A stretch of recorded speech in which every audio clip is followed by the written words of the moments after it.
Philibert de Montréal. J'adore ce nom-là, Philibert. Il me semble que c'est cool.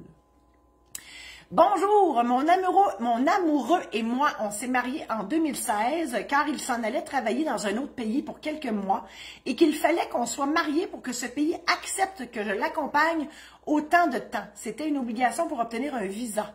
Bref, on s'est mariés pour les papiers. Ça arrive souvent, les prêts et bourses aussi, on faisait ça dans le temps.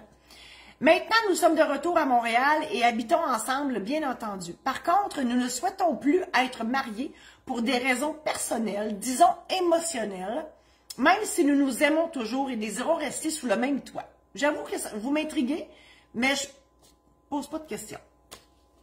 Je jugerai pas non plus, même si ça nous tente. Hein? Pourquoi ils font ça? Pourquoi ils veulent se divorcer s'ils s'aiment et ils restent ensemble? On le sait pas, on ne jugera pas.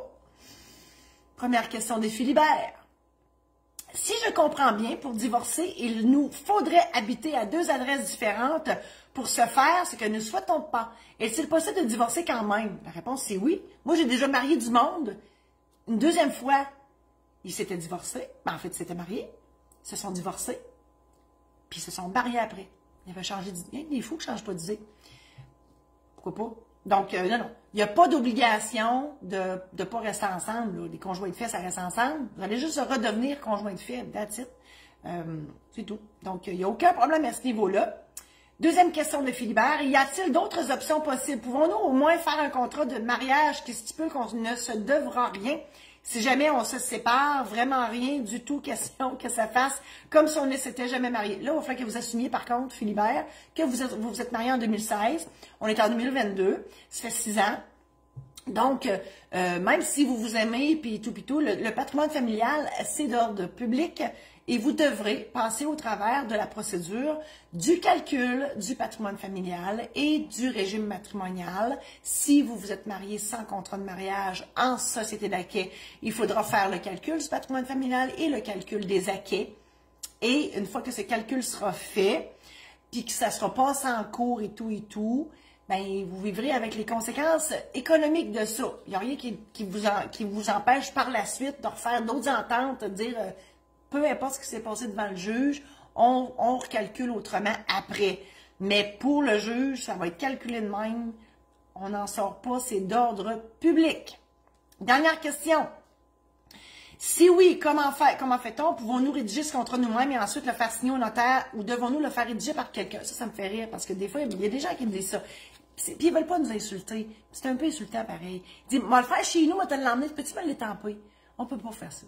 On fait des contrats, on les fait au complet. Mais ce que vous parlez là, Philibert, c'est la convention d'union de fait. Donc si quand même, là écoute, on passe par Calgary pour aller à Val-d'Or, comprenez-vous, c'est un long détour. En fait, vous êtes mariés, vous voulez vous divorcer, mais vous voulez quand même avoir des règles en regard à votre union. Bien là, il va falloir que vous alliez vous asseoir avec le notaire pour élaborer une convention d'union de fait où vous déterminerez les conditions. Souvent, c'est la séparation. S'il y en a un qui paye l'épicerie puis l'autre, il paye d'autres choses, comment on fait quand on se sépare, etc. Donc, ce sont tous des trucs qui seront décidés devant le notaire. Nécessairement, il ne faut pas que ce soit d'ordre public, donc on ne peut pas des affaires illégales, mais il y a plein de choses que vous pouvez décider comme ça, à votre guise, donc selon ce que vous filez entre vous. Voilà. Je vous invite à visiter mon site internet marjosésaint-laurent.com, mon site de la maison d'édition où j'ai des livres et des aides-mémoires sur le testament, le mandat d'inaptitude, l'aide médicale à mourir, les mariages, succession, achat de maison. Achat de maison, on est là-dedans, là, puis c'est pas simple. Là. Pour les jeunes qui commencent l'achat d'une première maison, vous pouvez vous procurer cette aide-mémoire. Ça, c'est sur maisondédition-saint-laurent.com. Sur mon site internet, il y a des programmes en ligne. Donc, tu sais, si là, je vous parle, là, puis vous aimez ça, je vous informe et tout ça, mais quand on dit, oh boy, OK, il faut que je pense à mon testament, à mon mandat d'inaptitude, mon mariage, c'est bien beau, les bas bruns, oh mon Dieu, les bas bruns, j'ai dit les bas bruns, les bas noirs arrivent à l'heure, le gâteau, la robe, mais il y a plein d'autres choses, puis là, vous dites, oh my God, comment je vais faire? Ben, les programmes en ligne, là, c'est pas compliqué, c'est moi qui vous parle. Puis là, je vous défile ça, là.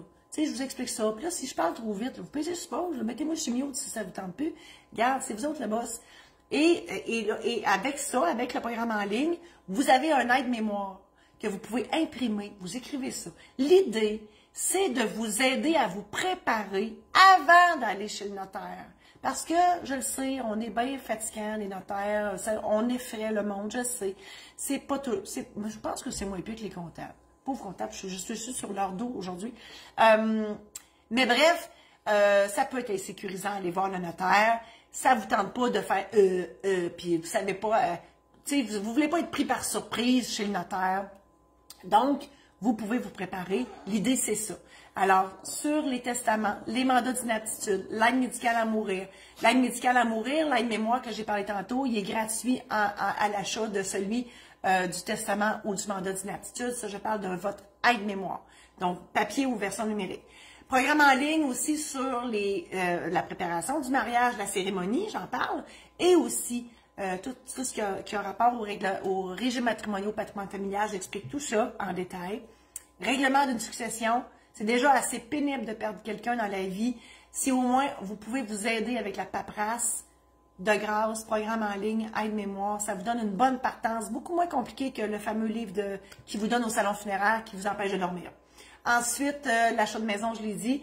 J'ai aussi une formation. Elle n'est pas encore affichée sur mon site. Mon site est en reconstruction.